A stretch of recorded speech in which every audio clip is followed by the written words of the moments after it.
présente. Je m'appelle François Damas, je suis médecin à la retraite. J'ai travaillé pendant toute ma carrière dans un hôpital, dans un service maintenant bien connu de tout le monde, puisque c'est là qu'on y traite les cas graves de Covid. C'est donc les services de réanimation. C'est donc ma pratique quotidienne pendant 30 ans. Et j'ai donc côtoyé avec la mort, malheureusement, de pas mal de mes malades. Et c'est sans doute pour ça que je me suis engagé dans la défense d'une loi particulière et l'application de cette loi qui est la loi sur l'euthanasie en Belgique. Alors, je remercie beaucoup l'association Le Choix de me donner l'occasion de participer à cet après-midi de conférence. J'en suis très honoré et on m'a demandé de faire part un peu d'expérience belge justement sur le problème de la fin de vie et surtout du choix. Comme le nom de votre association l'indique, le choix, promouvoir le choix du patient, c'est une ambition qui me paraît parfaitement légitime. On pourrait penser qu'en Belgique, le problème est résolu, puisque la loi sur l'euthanasie existe, celle que les Français espèrent un jour à obtenir. Est-ce que c'est vrai? Est-ce que c'est vrai que le problème est résolu? Est-ce que la question a été répondue? Est-ce qu'on a répondu à cette question-là de manière définitive et complète? Eh bien, je dois vous dire que c'est pas tout à fait le cas. C'est pas tout à fait le cas. Un combat n'est jamais complètement gagné. Et le chemin vers des morts dans de bonnes conditions, le chemin vers la réduction du mal mourir, comme disait Véronique Fournier, est encore un chemin long, même en Belgique. Même si, évidemment, je le souligne, on est quand même un petit peu en avance par rapport à la France. Ce que je veux souligner ici, c'est que quand on parle du choix du malade, eh bien, ce choix-là est rendu possible par la loi belge. Mais j'aimerais insister sur une chose importante qui est encore méconnue par la population en Belgique et par beaucoup de malades. C'est que ce choix qui appartient au patient, à la personne malade, ce choix doit être partagé. C'est ça qui est important. Ce n'est pas seulement une conviction personnelle, une décision personnelle que l'on doit affirmer, par exemple dans une directive anticipée ou une déclaration anticipée d'euthanasie. C'est un choix qu'il faut partager avec un médecin. Et c'est ça qui est important à comprendre. Et c'est pour ça que la relation médecin-malade reste primordiale jusqu'à la fin, y compris dans une procédure qui implique un jour l'acte d'euthanasie. Et j'aime bien insister sur ce fait-là. Certaines personnes pensent que c'est à elles à choisir et que, comme la loi leur donne la possibilité, elles n'ont qu'à dire « je veux être euthanasié » et terminé. Ben c'est pas ça, c'est pas du tout ça le cas. Là, en Belgique, la loi dit que on peut demander, on a le droit de demander une euthanasie, mais on n'a pas le droit à l'euthanasie. C'est pas un droit créance, comme on dit. Il faut que la personne qui souhaite être euthanasiée fasse un vrai travail de conviction vis-à-vis du médecin à qui elle s'adresse. En fait, son choix, comme je le disais, doit être partagé par le docteur qui doit assumer in fine le geste. Effectivement, ce que le malade demande, c'est une aide médicale à mourir. J'aime bien cette façon dont les Canadiens ont rédigé leur loi. Les Canadiens ne parlent pas d'euthanasie ni de suicide assisté, ils parlent d'aide médicale à mourir. Si la loi en France devait peut-être un jour être promulguée, j'espère qu'ils suivront l'exemple canadien.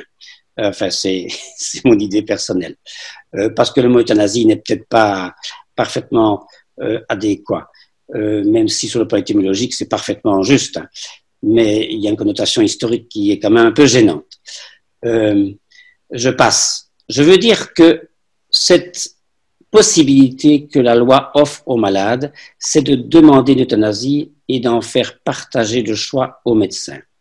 Il faut que les conditions qu'il y ait des conditions remplies pour que cet acte potentiel ne soit pas répréhensible, ne donne pas lieu à des poursuites judiciaires, puisque, comme certains d'entre vous le savez sans doute, il y a eu en janvier 2020, en janvier de cette année-ci, il y a eu un procès en cour d'assises en Belgique pour justement un acte d'euthanasie qui avait été jugé par les témoins familiaux comme inadéquat ou non pertinent ou en tout cas ne respectant pas la loi. Et donc, comme les conditions soupçonnées telles n'avaient pas été respectées, eh bien, l'acte d'euthanasie devient un assassinat potentiellement.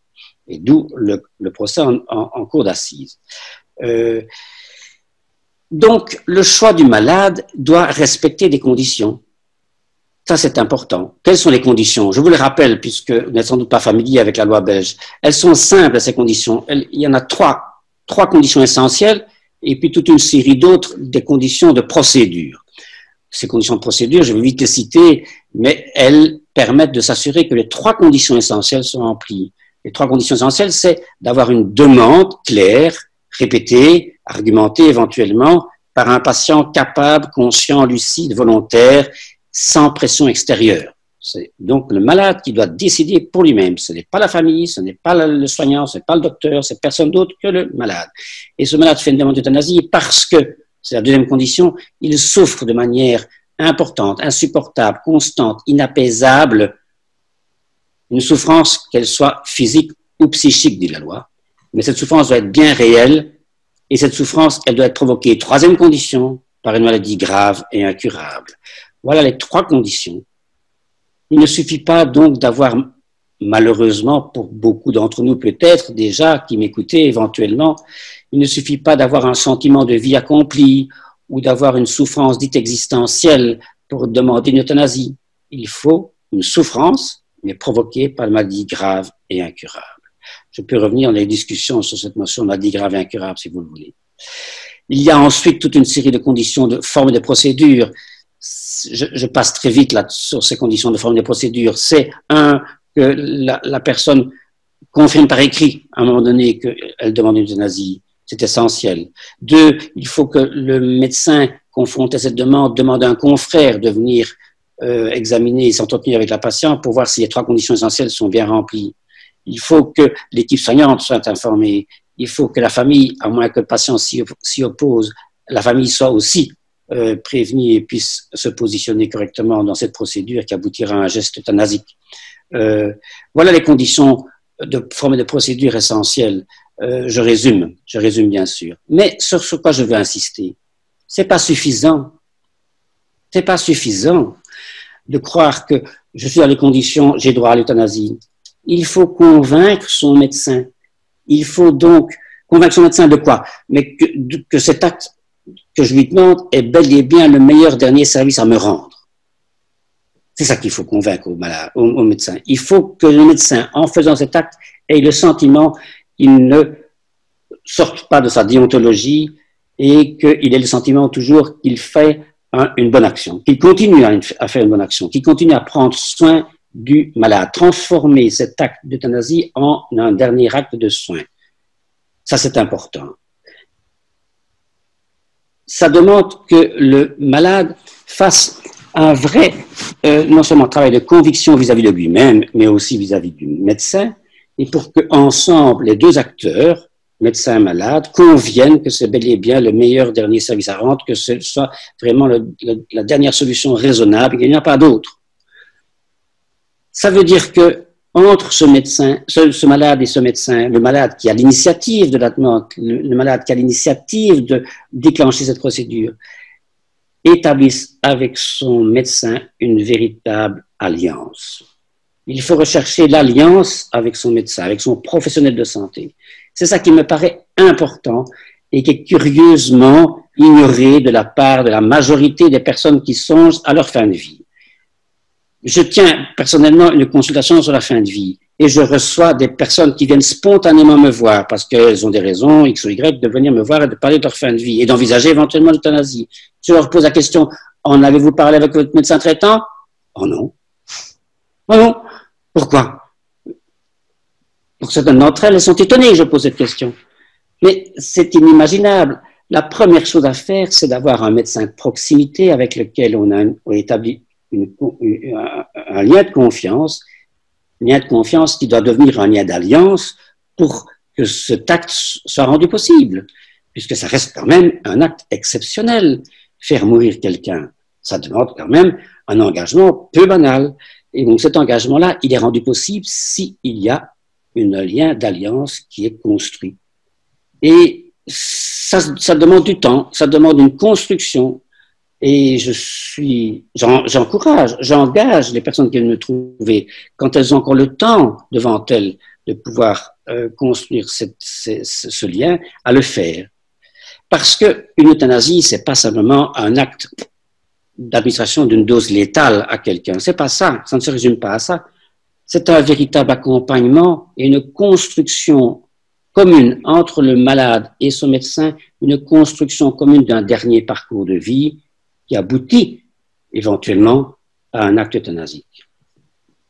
Comme disait un de mes confrères dont j'aime bien reprendre l'image, on construit un gâteau relationnel entre un patient et son médecin pour qu'au moment donné, quand le gâteau est bien cuit, bien construit, bien préparé, on met la cerise sur le gâteau, et la cerise, c'est l'acte euthanasique. C'est en quelque sorte un détail, la fin. C'est tout ce qui précède, et tout ce qui précède est essentiel. C'est la préparation, c'est la conviction mutuelle qu'on va faire quelque chose qui est raisonnable et qui est compréhensible, qui se justifie, mais c'est aussi essentiellement la communication avec l'équipe soignante, d'une part, et surtout avec la famille, avec les proches. Et vous savez que les familles sont souvent déchirées, sont souvent nombreuses, sont souvent éclatées, elles ont parfois des avis divergents ou parfois en opposition. Il faut se permettre de faire en sorte que l'acte, le moment venu, puisse être accepté par tous. Ça demande un travail, ça demande un parcours, ça demande un cheminement.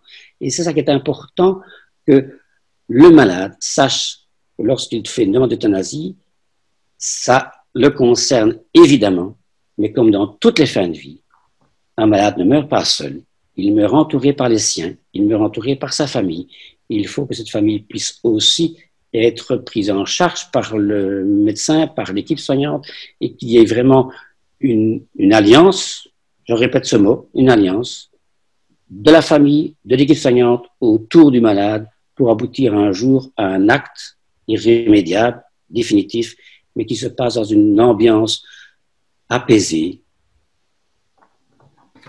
et une expérience qui puisse être positive, paradoxalement, pour tous. Et c'est ainsi que, lorsque ça se passe bien, les personnes qui meurent par euthanasie meurent avec le sourire, en disant merci à tous. Et c'est le dernier cadeau qu'elles nous font. Nous leur rendons le meilleur dernier service, c'est-à-dire en respectant et en faisant ce qu'ils réclament. Et en échange, ils nous font un vrai cadeau en partant avec le sourire et en remerciant tous ceux qui sont autour d'elles. C'est ça qui rend cette expérience tout à fait étrangement positive dans pas mal de cas d'euthanasie bien conduite. Alors, je voudrais un peu élargir mon propos, si j'ai encore le temps. Oui. Cette alliance, elle n'est pas uniquement réservée aux personnes qui font une demande d'euthanasie. Elles sont aussi nécessaires lorsque vous rédigez des directives anticipées, lorsque vous anticipez une fin de vie particulière et vous voulez orienter vos décisions, orienter les décisions qui seraient prises à votre place le jour où vous pourriez perdre les moyens d'en influencer le décours, vous rédigez des directives anticipées, c'est très bien. Je vous encourage à faire des directives anticipées. Mais un papier qui n'est pas associé à un lien de confiance, un lien d'alliance avec un TOUBIP, eh bien ce papier, il a des chances de ne jamais servir à grand-chose. Si vous prenez le temps de faire des directives anticipées, c'est-à-dire que vous avez réfléchi à votre fin de vie, partagez-en vos idées avec votre médecin de famille. Engagez-le à réfléchir avec vous sur votre parcours de santé. Engagez-vous à prendre la mesure de votre parcours, à prendre la mesure de votre personnalité, et pas seulement de votre maladie ou de vos handicaps ou quoi, de votre personnalité, et que vous établissiez justement ce lien d'alliance à nouveau pour que le jour où vous n'êtes plus capable de faire valoir vos volontés, vos directives anticipées soient défendues par un professionnel de santé. C'est bien d'avoir des personnes de confiance, c'est très bien. En Belgique, on peut avoir des mandataires, c'est encore mieux, parce que c'est un terme juridique qui donne autant de pouvoir au mandataire qu'à la personne malade elle-même. Mais même avec un mandataire en Belgique, s'il n'y a pas de lien d'alliance avec une équipe médicale ou une équipe soignante, vous pouvez chanter Malbrook. Et je dirais même que lorsqu'on désigne une personne de confiance, en Belgique, lorsqu'on désigne un mandataire de santé, il faut lui dire que sa tâche, le jour venu, si ça vient un jour, c'est d'établir justement ce lien d'alliance avec l'équipe soignante qui vous a en charge pour qu'il n'y ait pas une guerre d'opposition entre des équipes qui prônent ceci et des mandataires ou des personnes de confiance qui prônent cela. Je songe particulièrement, par exemple, à la situation commune des personnes atteintes de la maladie d'Alzheimer et qui sont en dégénérescence neurocognitive et qui ne sont plus évidemment capables de donner leur avis ou d'influencer les décisions qui les concernent. Qui est-ce qui va décider? Des soignants qui sont en charge habituellement au quotidien de ces malades qui sont dans des EHPAD ou chez nous en Belgique dans des maisons de repos, ce qu'on appelle dans des services qu'on appelle les fameux camps en tout, qui sont vraiment des locaux qui sont sécurisés et dans lesquels les familles vont encore régulièrement, mais avec souvent des pieds de plomb puisque les malades ne les reconnaissent plus. Et qui va aller imposer à une équipe soignante en charge quotidienne d'un malade de dire j'arrête l'alimentation, j'arrête l'hydratation parce que ceci, parce que cela? Qu'est-ce qui va décider ça? Parce qu'il y a un papier qui le dit? Parce qu'il y a une directive anticipée qui dit le jour où je ne suis plus capable de manger, je veux qu'on arrête de m'alimenter?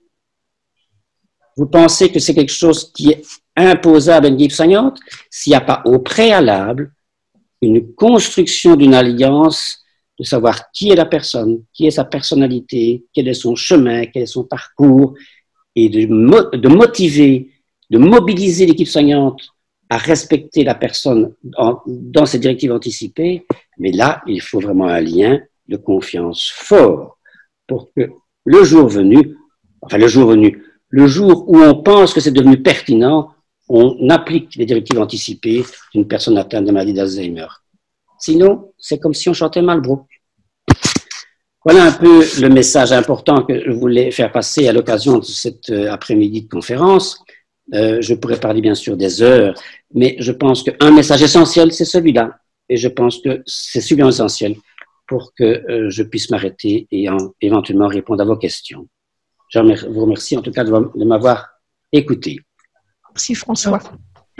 Il y a une première question concernant le cas des maladies neurovégétatives.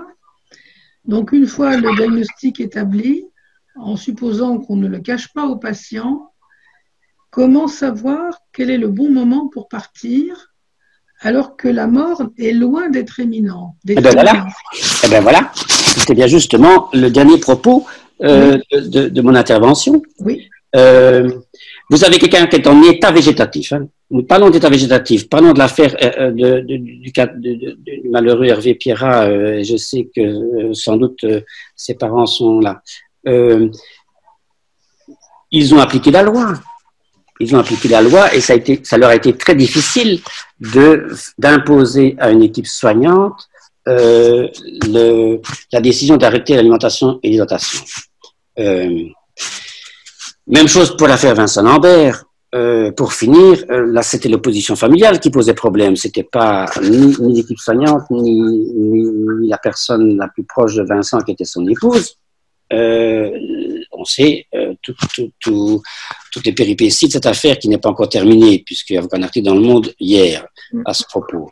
Mais je dois bien vous dire que lorsque il y a la construction d'un lien d'alliance entre une équipe soignante et une famille qui a en charge un malade en état végétatif qui est effectivement dans un état où la mort prochaine n'est pas évidente. Il peut être maintenu artificiellement en vie pendant des années. Comme disent les parents de Vincent Lambert, il n'est pas en fin de vie, il est simplement lourdement handicapé. C'est un point de vue qui se défend. Je dis bien qu'il se défend. Je ne me trompe pas dans mon propos. Mais pour ce qui est de Vincent Lambert, Vincent avait dit « Je ne veux pas être maintenu artificiellement en vie dans cet état-là ». Et donc, ce que les soignants doivent appliquer comme mesure, c'est de respecter la volonté du patient. Et si cette volonté du patient est claire, même s'il n'a pas fait de directive anticipée, si celles-ci sont rapportées par les personnes de confiance ou par son entourage, ils doivent en tenir compte. Et là, les choses étaient tout à fait claires. Il ne voulait pas être maintenu dans cet état. Et donc, clairement, l'équipe soignante doit faire un arrêt de traitement. Donc, arrêter le traitement. On ne parle pas d'euthanasie, on fait un arrêt de traitement, et y compris l'alimentation et l'hydratation artificielle. Quand va-t-on le faire? Eh bien, cette décision, elle doit être prise communément entre l'équipe soignante et les référents du patient, puisque celui-ci n'a plus aucun droit au chapitre, puisqu'il est intervisatif, il ne dit plus rien, il est inconscient. L'équipe soignante doit co-construire le dernier parcours du malade avec l'entourage familial. Et malheureusement, dans le cas de Vincent Lambert, il n'y a pas de consensus familial. Par contre, il existe des consensus familiaux dans des cas tout à fait semblables, et j'en ai vécu personnellement un en France, à Lille, une jeune fille, état végétative depuis 14 ans. Elle n'était pas en fin de vie, mais sa famille, qui s'était battue pour essayer de la mettre dans les meilleures conditions possibles de vie, constatait malheureusement que les choses n'avaient pas abouti à une amélioration quelconque, bien sûr, après 14 ans. Et après 14 ans, on se rendait compte que le parcours imposé à leur fille ne se justifiait plus. Il n'y avait plus de sens à maintenir toute cette énergie et tous ces éléments pour quelqu'un qui n'avait pas la conscience de ce qui lui arrivait. Et donc, ils sont venus me trouver à la consultation sur la fin de vie que je tiens à dire. Qu'est-ce qu'il faut faire? Eh bien, il faut prendre une décision d'arrêt de traitement, puisque l'euthanasie n'existe pas en France, et que de toute façon, en Belgique, même si vous y étiez, comme il n'y a pas de déclaration anticipée, on ne peut pas faire l'euthanasie. Mais ce qu'on doit faire, ce qu'on doit faire, c'est un arrêt de traitement. Et ils ont construit leur raisonnement avec les arguments que je leur ai donnés. Ils ont construit ce raisonnement avec l'équipe soignante qui s'occupait de leur fille. Ils ont transféré leur fille dans un centre de soins palliatifs, je dis bien un centre de soins palliatifs, où les médecins ont fait le chemin remarquable d'admettre le point de vue de la patiente exprimé par ses parents. Et ils ont fait une réunion collégiale, comme c'était obligatoire selon la loi Leonetti. Ils ont décidé un arrêt de traitement. Ils ont administré les médicaments qu'il fallait pour que la fin de vie se passe dans de bonnes conditions, puisque voilà le raisonnement qu'il faut faire. La personne état végétatif n'est pas dans une mort prochaine, effectivement. Mais si on décide d'arrêter les traitements conformément à ses volontés préalablement exprimées ou les volontés qu'on pense qu'elle aurait eues si on lui avait posé la question, et que ces volontés comprennent l'arrêt de l'alimentation et de l'hydratation, dès lors qu'on applique la volonté du patient, celui-ci évidemment entre dans sa fin de vie, entre dans le processus d'une mort prochaine, et comme la mort est prochaine, on peut lui administrer les médicaments qu'il faut pour que cette mort se passe dans de bonnes conditions. Et on lui administrait donc les médicaments qu'il fallait, l'hypnovel, la scopolamine et des choses de ce genre, un peu de morphine éventuellement, et cette jeune fille est morte 48 heures après l'arrêt des traitements, dans des conditions qui ont été parfaitement dignes aux yeux de l'équipe soignante et de sa famille. En France. Et donc, les choses sont possibles grâce à la loi Leonetti. Beaucoup de choses sont possibles grâce à la loi Leonetti en France déjà maintenant pour ce genre de choses. Donc, un certain nombre de fins de vie difficiles peuvent être rendues plus humaines grâce à la loi qui est un véritable progrès. Pas suffisant à mon sens, comme au vote, et j'imagine bien, pas suffisant, puisque la partie qui est du domaine du malade, il devrait être capable de choisir, lui, quand il est conscient, d'interrompre sa souffrance au moment où il le veut n'est pas évidemment encore admis par cette loi. Alors, il y a une question qui concerne la préparation des médecins à cette alliance avec le malade. Dans votre expérience en Belgique, comment les médecins belges ont été préparés à cette... Alors, c'est une excellente question. Hein. C'est une excellente question. C'est magnifique. C'est évidemment par quoi il fallait poursuivre. Eh bien, c'est un combat. C'est une réforme des mœurs médicales qui n'est pas gagnée non plus en Belgique, évidemment. Mais les choses ont changé à cause des lois. Je dois bien dire que je me suis comporté comme médecin et j'imitais tous mes confrères et tous ceux qui m'ont précédé et qui m'avaient donné l'exemple comme étant un médecin formé à savoir ce qui était bon pour le malade et ne demandant pas franchement son avis dans l'administration des décisions ou des traitements que je leur imposais. Bien, avec les lois qui ont changé en 2002, on doit prendre la mesure du fait que le malade est devenu un interlocuteur valable et qu'il faut l'entendre, qu'il faut l'écouter. Et ça, c'est un travail c'est une réforme dans les mœurs médicales qui n'est pas encore aboutie. Mais les choses avancent. Hein. Je faisais référence à mon travail d'intensiviste, comme on dit en Belgique, de réanimateur, comme on dit en France. Vous savez que ce sont des services qui étaient autrefois fermés aux visites. Il n'y avait qu'une petite demi-heure de visite et on donnait des informations succinctement, de rideau, rapidement, 5 minutes. Et les patients, les familles étaient des parasites, étaient souvent maltraités par les soignants et les médecins parce que ils empêchaient de faire le travail, quoi. Hein. Bon, il fallait bien qu'on donne des informations. Maintenant, c'est plus du tout le cas. Chaque réanimateur doit passer au minimum une demi-journée par semaine, en moyenne, sinon 2 demi-journées par semaine, à accueillir les familles, à leur expliquer de A jusqu'à Z ce qui se passe et s'entretenir avec les malades quand ils peuvent, bien sûr, quand ils peuvent être encore des interlocuteurs. Eh bien, nous avons une modification considérable de notre mode de travail et de notre façon de faire. Et évidemment, c'est variable selon les familles, c'est variable selon les médecins, c'est variable selon les interlocuteurs. Et vous avez des gens qui sont parfaitement capables de dialogue et d'autres pas du tout. Aussi bien du côté des familles que des docteurs. Mais évidemment, la responsabilité professionnelle, elle incombe aux docteurs et pas aux familles. Et donc, ces docteurs doivent apprendre et ils le font de mieux en mieux puisque les jeunes voient quand même leurs aînés avoir modifié leur manière de faire. Et on apprend, et les choses se font en osmose. Il n'y a pas franchement de cours là-dessus. Hein. Si, il y a des cours, il y a des jeux de rôle qui sont faits dans les formations que les médecins suivent maintenant, alors que ce n'était pas le cas avant. Mais loin s'en faut d'avoir que tout le monde se comporte de manière optimale. Hein. Et d'ailleurs, vous savez, c'est une question de relations humaines. Parfois, ça fonctionne, parfois, ça ne fonctionne pas bien, ou mal, ou mieux, ou moins bien. Parfois, on n'est pas au mieux de sa forme et on dit les mots qu'il ne faut pas. C'est une question de vocabulaire, souvent, dans le contact entre malades et médecins. Et voilà, ça s'apprend. Il faut toute une vie, parfois, pour arriver à quelque chose de plus ou moins correct, peut-être. Mais je constate que les plus jeunes qui m'ont succédé maintenant dans les services que j'ai quittés le font beaucoup mieux que moi à leur âge. Et une autre question concerne alors la demande des Français. Est-elle croissante? Y a-t-il de plus en plus de malades qui vont en Belgique essayer de trouver une solution à leur fin de vie? Alors, il n'y a pas de statistiques là-dessus, hein, il n'y a pas de chiffres vrais. Ce n'est pas le raz-de-marée, hein, ce n'est pas on n'est pas envahi. Il n'y a pas des fils aux frontières, hein. Mais il y a une augmentation notable et significative de demandes de patients français qui ont l'énergie et la motivation de traverser les frontières et de faire 400, 500, 1000 kilomètres pour venir jusqu'en Belgique. Mais ça se compte quelques dizaines par an, hein.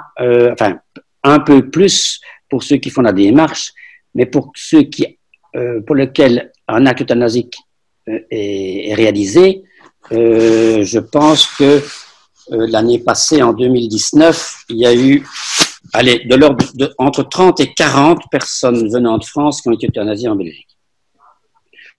C'est de cette ordre de grandeur-là. Personnellement, dans mon consultation sur la fin de vie, de temps en temps, je lève les yeux au ciel parce que je me dis oui. Effectivement, je tiens une consultation toutes les semaines. Je vois 4 personnes sur une après-midi et parfois c'est 4 Français. Alors, ça, je trouve que c'est un peu beaucoup. Mais enfin, en moyenne, j'en vois 1 à 2 par semaine venant de France. Donc, ça fait 25 à 50% de ma consultation. Et c'est apparu ce phénomène depuis l'affaire d'Anne qui est venue se faire euthanasier en Belgique après avoir été médiatisée en France. Et effectivement, c'est manifestement Anne Berthe qui a enclenché le mouvement, mais c'est un mouvement qui reste significatif, mais pas très important, heureusement. Mais dans ce cas-là, des questions sont posées sur l'alliance avec le médecin. Comment créez-vous cette alliance avec ces patients qui viennent d'ailleurs? Ça, c'est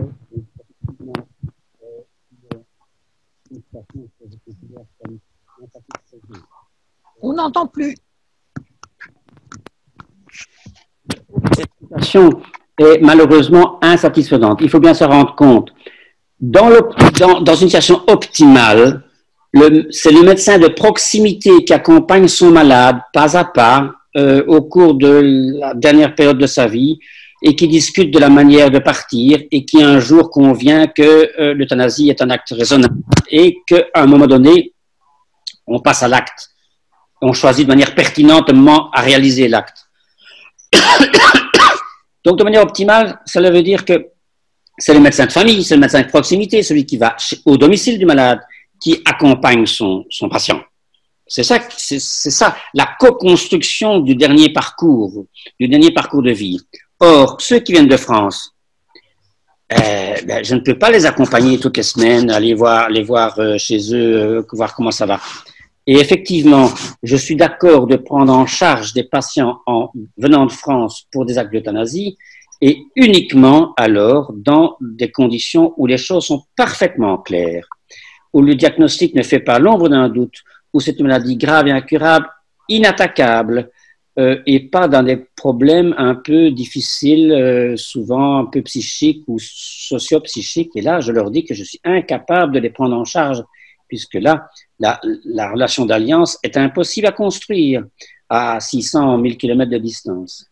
Et là, je me repose alors, enfin, dans les premiers cas où les maladies sont parfaitement identifiées, je me repose de plus en plus sur le médecin de famille de France. Je leur écris, je leur fais un rapport, bien sûr, de la consultation, et je leur demande de m'exprimer leurs sentiments, le suivi qu'ils ont du cas de la personne en question. Et j'ai de plus en plus, heureusement, des réponses parfaitement adéquates et des collaborations donc avec des confrères français qui acceptent de faire des rapports tout à fait élaborés et de me préciser qu'ils voient la personne régulièrement, qu'ils parlent de la fin de vie régulièrement et que pour eux, effectivement, cette solution est aussi acceptable et raisonnable et qu'ils aideront justement la personne à choisir le moment adéquat, pertinent pour que le moment, ce soit ni trop tôt ni trop tard, pour qu'il fasse le dernier voyage jusqu'à Liège, en l'occurrence, pour venir obtenir ce qu'ils ne peuvent pas encore obtenir en France.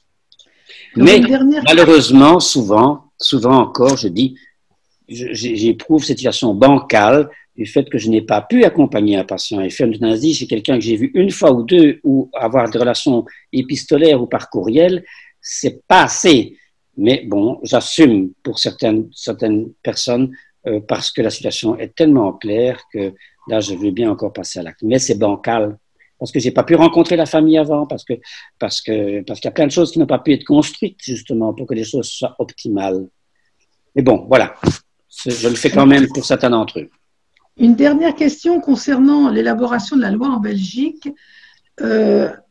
Quelqu'un voudrait savoir si les médecins y ont participé à l'élaboration de cette loi. Ah, excellente question. Eh bien, comme en France, de manière générale, le corps médical était opposé à la loi. C'est-à-dire, toutes les instances officielles, le conseil médical, le conseil de l'ordre était opposé. les syndicats médicaux étaient opposés. Alors, on ne sait pas pourquoi ils avaient donné leur avis. Comme syndicat, ce n'était pas leur rôle. Mais enfin bon, ils étaient quand même exprimés.